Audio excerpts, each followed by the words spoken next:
It's Tansel here. In this video, I'm going to show you how to make the most out of your memory palaces and make them a lot stronger so you can memorize a lot better. So stay tuned.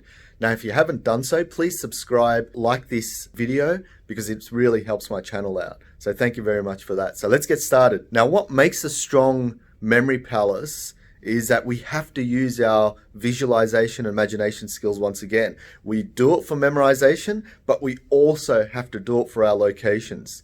Now, a lot of memorizers out there, what they do is they use the visualization association to connect two things together, right? So you make a story and then connect that to the location, right? So you make the story connected to the location and then keep doing that over and over again. That's good and it works really well. However, you can strengthen this recall process if you make the location even stronger. So what do I mean by that? So let's take a look, right? And I've got a whiteboard here with me. So let's say you've got location 1 here, right?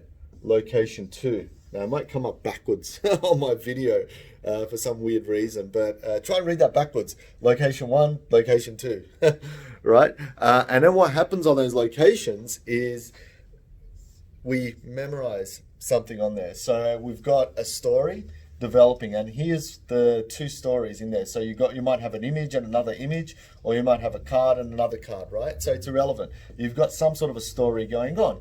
And what memorizers generally do is they try and make this a lot stronger, right? They try and make this stronger. And when they go to recall that, well, they're not going straight to there to recall because that's what they're trying to remember. So they're going straight to the location. Now, if the location is weak, guess what? This is not going to be able to be remembered.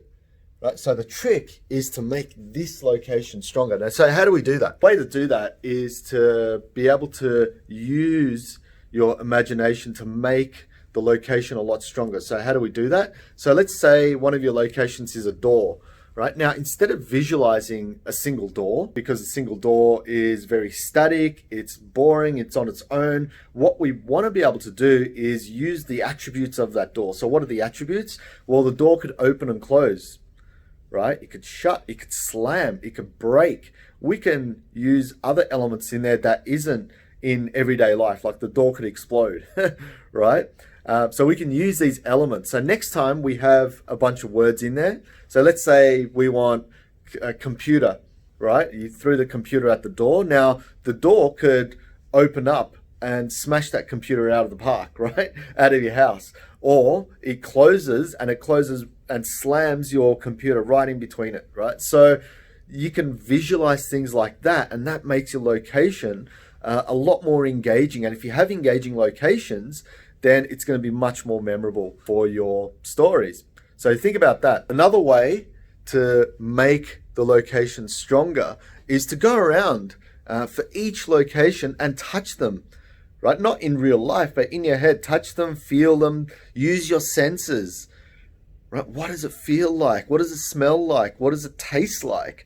Right? And take your time. Take your time doing this, because what's going to happen is you're going to start getting really engaged in the locations. And if you're engaged in the location, you've got more ability to be able to memorize onto them, right? Instead of having just a static image of a door, now you can see all the grooves in the door, or maybe there's a doorknob you haven't even noticed, right? Or maybe you get a splinter, maybe it's a wooden door and you get a splinter when you rub your hand up it. There's so many elements to making the location more memorable, right? Another classic example is a television.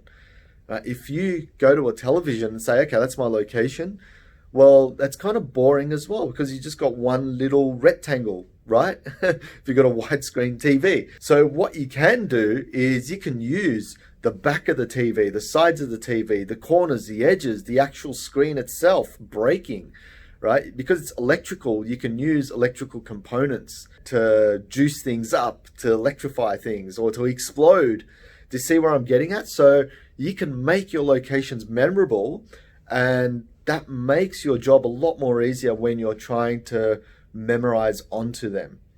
So think of that, right? Another classic example is the kitchen sink.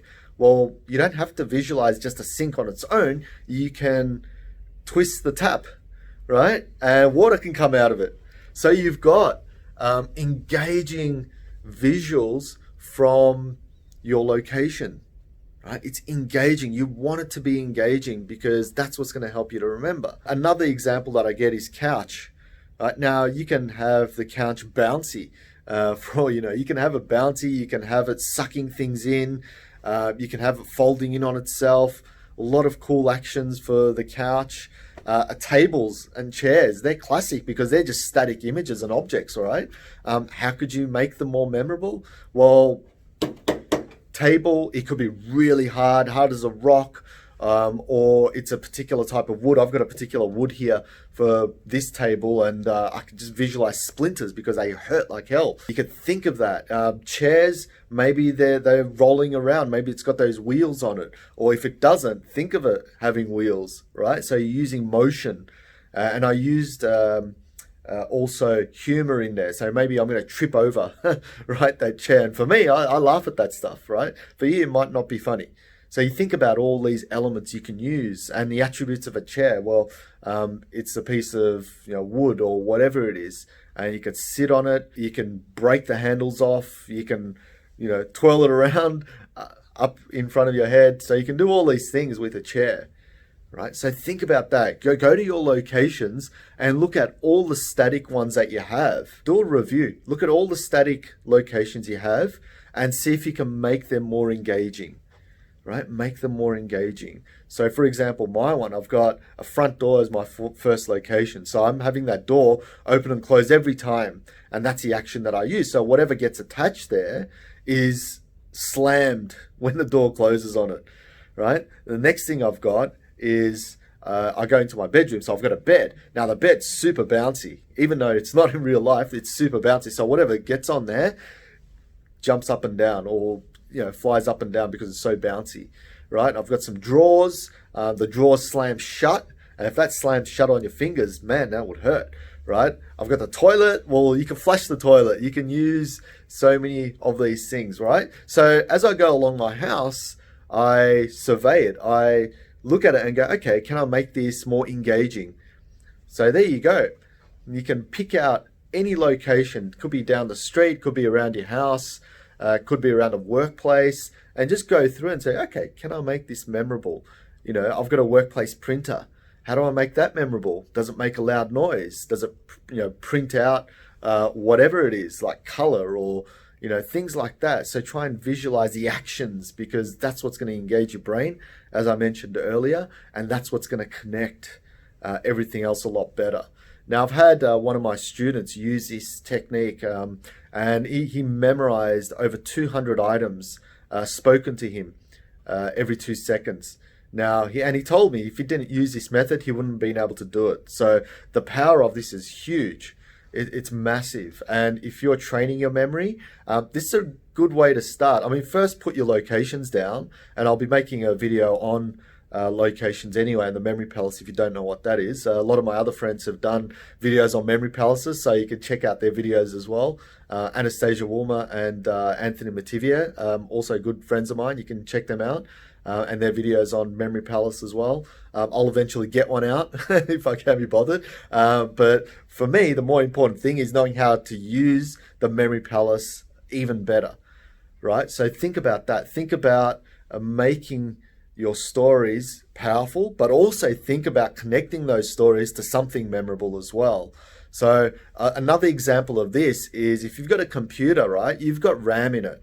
Well, what happens if you take that RAM out and put something better, right? Computer's going to maybe go faster, you can hold more information. So it's the same thing here, right? All we're doing is we're polishing the RAM inside our heads, right? We're making it bigger and better. And then when we put information, bang, it's easier remembered. So this is really cool stuff. So think about that. That's it for me today. Feel free to comment as much as you can. Also, please subscribe to the channel as well because it does help me out, and like and share this video. And I'll see you in the next one. Cheers.